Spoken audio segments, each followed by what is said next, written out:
وَيَسْأَلُونَكَ عَنْ ذِي الْقَرْنَيْنِ, and they ask you about Dhul Qarnayn. Say, I will recite to you about him a report.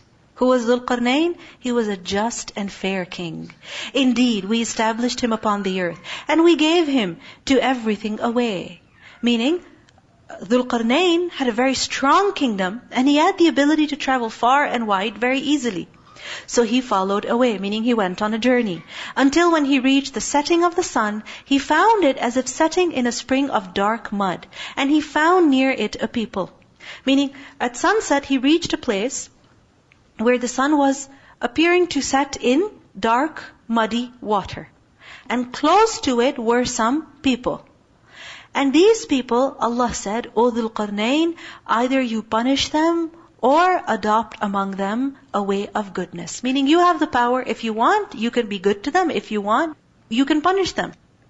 He said, as for one who wrongs, we will punish him. This is adl.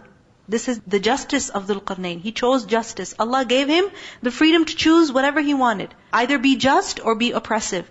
What is it that Dhul Qarnayn chooses? Justice. Then he will be returned to his Lord, and he will punish him with a terrible punishment.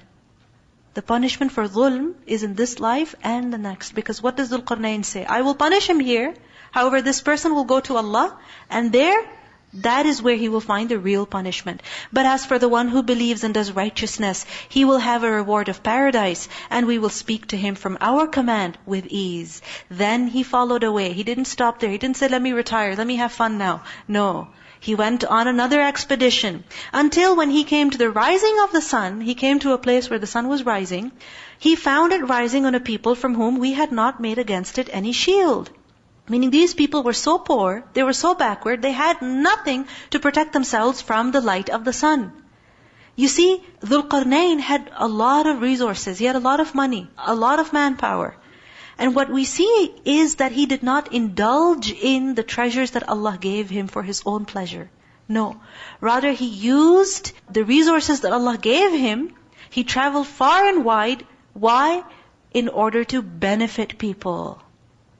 كَذَلِكَ, thus, and we had encompassed all that he had in knowledge. Whether he was in the east or in the west, whatever Dhul Qarnayn was doing, helping whoever, Allah subhanahu wa ta'ala had encompassed him in knowledge. Then he followed away. He went on another expedition. Until when he reached a pass between two mountains, he found beside them a people who could hardly understand his speech. Meaning, he came across a people who were completely foreign. Completely foreign. He couldn't understand them. They could not understand him. Somehow they figured out how to communicate. So they said, O Dhul Qarnayn, indeed Ya'juj and Ma'juj are great corruptors in the land. Meaning over here, Ya'juj and Ma'juj live. So, may we assign for you an expenditure that you might make between us and them a barrier? Meaning, please make some barrier between us and them. They're creating a lot of fasad. Save us from their evil. And we will pay you. Dhul Qarnayn said, that in which my Lord has established me is better. Meaning, I don't need a payment from you. Allah has already given me much. Look, He's not greedy over here. He's not conquering lands or traveling, going to different places for the purpose of oppressing people. The reason why He's traveling everywhere is so that He can help people. So what happens here? When they offer Him money, He says, what I have already is enough. It is good. And this is the sign of a good leader. He does not focus on receiving. He's focused on giving. And he said, but assist me with strength. Meaning, I need you to work with me. I will make between you and them a dam. Bring me sheets of iron. Until when he had leveled them between the two mountain walls, he said, blow with bellows. And this shows that this fire was not small. Because if pieces of iron are now going to be melted, and these pieces of iron are between mountains, that fire must be huge. Huge. Until when he had made it like fire, he said, bring me that I may pour over it molten copper. You see, iron and then molten copper, there's a lot of fire, a lot of fuel being used. What does it show? That Dhul Qarnayn, he didn't just have the money, he didn't just have the resources, the manpower, but he also had the skills. He was strong in terms of faith, he was morally upright, and he was also strong in a material sense.